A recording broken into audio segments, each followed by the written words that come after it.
Halo, Assalamualaikum warahmatullahi wabarakatuh. Hari ini kita masuk ke pertemuan keempat, mata kuliah struktur aljabar, materi operasi biner.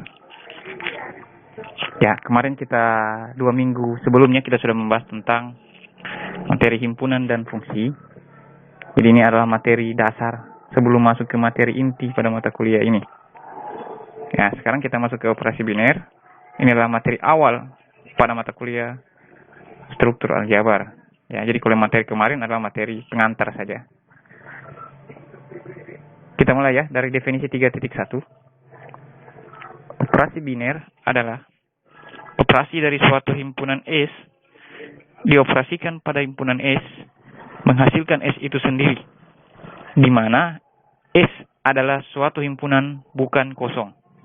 Jadi ada suatu himpunan disebut S, jadi dia dioperasikan pada himpunan S menghasilkan S itu sendiri. Jadi itu namanya operasi biner. Jadi tidak boleh di luar S itu sendiri. Contoh kita bisa lihat contoh 3.1. Di sini ada S, itu anggotanya 1 dan negatif 1. Kita coba kalikan. Jadi kita buat tabel Cayley, di mana secara vertikal maupun horizontal ini akan dikalikan. Jadi yang berada di tengah ini adalah hasilnya. Kita mulai, misalnya 1 kali 1 itu menghasilkan nilai 1. 1 kali negatif 1 menghasilkan nilai negatif 1. Begitupun negatif 1 kali 1, hasilnya negatif 1. Negatif 1 kali negatif 1, hasilnya 1. Hasilnya tidak ada yang di luar dari anggota S itu sendiri. Apa itu anggota S? 1 dan negatif 1. Ini menunjukkan bahwa S adalah operasi biner. Ya, saya rasa bisa ya. Ya, ini untuk himpunan yang berhingga, yang ada batasannya. Bagaimana untuk himpunan yang tak berhingga? Ya, ini silakan kalian dalami materi ini. Silakan dijawab pertanyaan ini. Biar hanya sebagian yang kalian jawab. Chat WA pribadi Bapak ya, untuk lebih mendalami materi ini.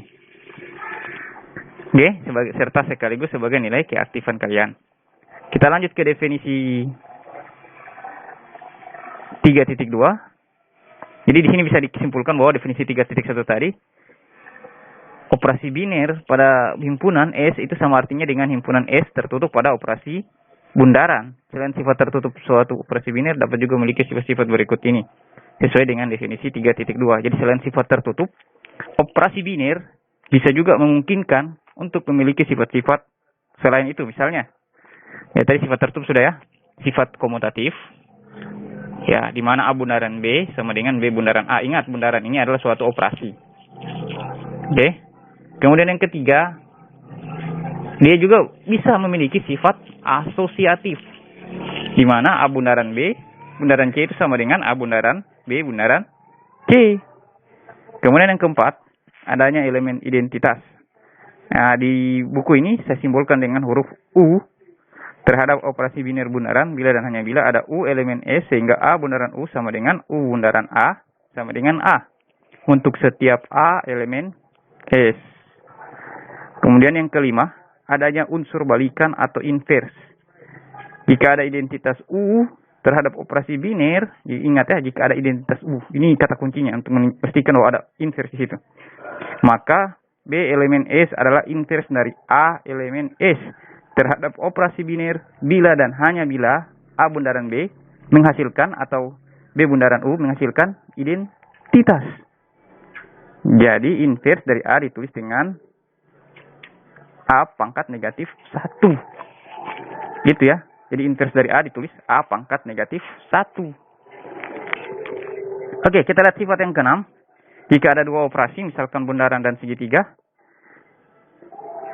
maka itu juga bisa dibuat suatu sifat, yaitu namanya sifat distributif kiri. Artinya, ya A segitiga B bundaran C, yang didistribusikan adalah ini A segitiga B, yang sebelah kirinya ya. A dapat distribusi dari sini B, dan A juga didistribusikan ke C. Jadi dapat distribusi, namanya distributif kiri. Begitupun distributif kanan, di mana posisi A itu berada di kanan. Jadi namanya distributif A. Itulah sifat-sifat yang memungkinkan ada pada operasi biner. Ya, contohnya misalnya seperti ini. A 1, 2, 3, 4 dioperasikan dengan perkalian modulo 5, tunjukkan sifat-sifat operasi biner pada A. Jadi, sifat operasi biner pada A bisa dilihat sifat tertutup, sifat komutatif, sifat asosiatif, adanya elemen identitas yaitu 1. Dan setiap anggota A memiliki inverse. Saya akan jelaskan satu-satu. Misalnya sifat tertutup, ya anggota A kan 1, 2, 3, 4. Begitupun secara horizontalnya 1, 2, 3, 4. Kita kalikan. Ternyata hasilnya yang ada di kotak tengah ini semua menghasilkan bilangan 1, 2, 3, 4. Tidak ada yang keluar. Contoh misalnya 1 kali 1 hasilnya 1. Mengapa 1? Ya karena 1 kali 1, 1. Sekarang kita cari lagi 3 kali 3. Secara hitungan bilangan bulat hasilnya seharusnya 9. Namun ini yang kita kalikan adalah operasi perkalian modulo 5. Yang berarti 3 kali 3, 9. Kita bahagi dengan 5. Ya, jangan kita cari desimalnya, maka akan menghasilkan sisa 4. Bisa dimengerti? Atau saya ulangi lagi ya. Misalnya 2 kali 3, 6. 6 dibagi 5, itu menghasilkan sisa 1. Ya. Bisa dimengerti? Mudah-mudahan bisa ya. Sudah 2 contoh saya berikan. Silakan kalian pahami sendiri. Begitupun misalnya 4 dikali 2, itu hasilnya 8. 8 dibagi 5, yang mendekati itu nilainya adalah 5. Dan 8 kurang 5 hasilnya 3. Atau 8 bahagi 5 menghasilkan sisa 3. 3 ini yang kita ambil sebagai nilainya. Saya harap bisa dimengerti ya. Kemudian itu sifat tertutup. Kemudian sifat komutatif, kita tinggal lihat di tabel.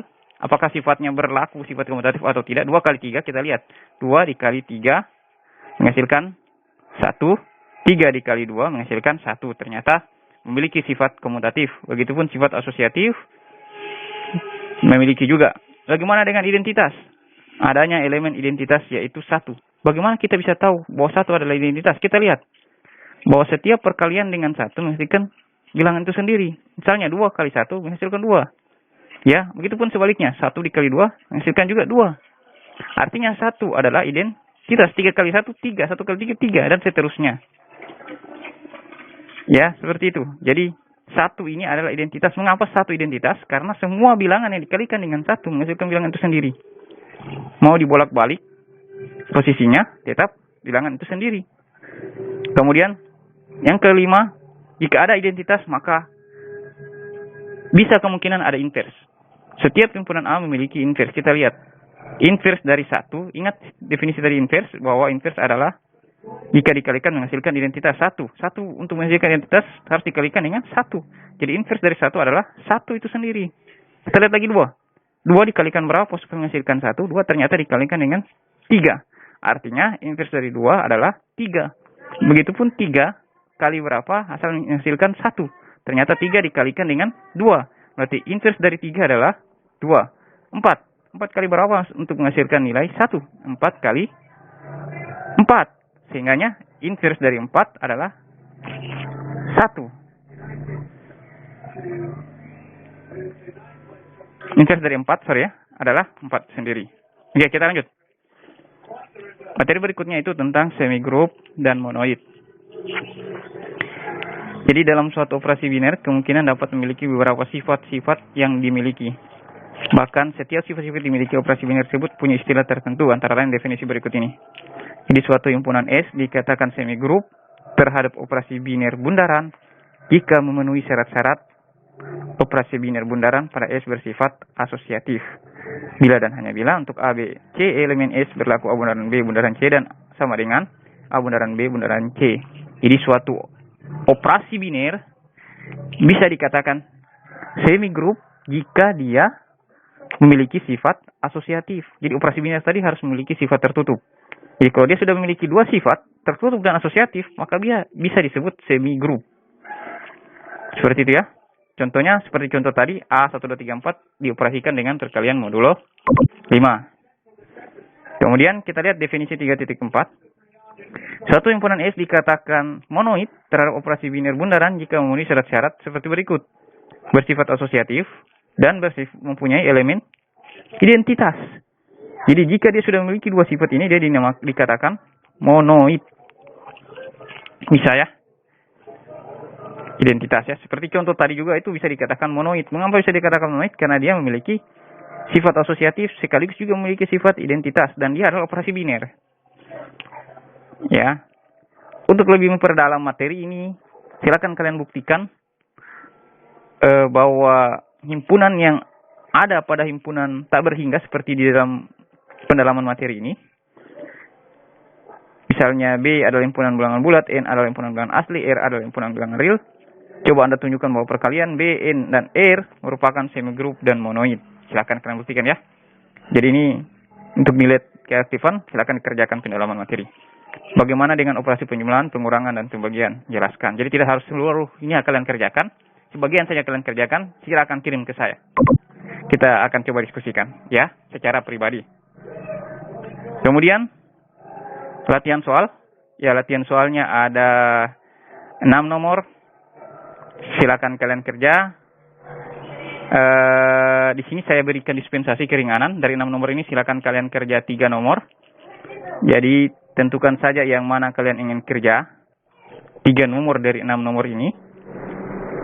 Dan jika sudah, silakan dikumpul di menu tugas pada e-kampus. Sekian dari saya. Jika ada pertanyaan, silakan chat WA pribadi saya. Ya, karena saya akan selalu melaksanakan penilaian setiap aktivitas pembelajaran kalian. Sekian dari saya. Wabillahi taufiq wal hidayah. Wassalamualaikum warahmatullahi wabarakatuh.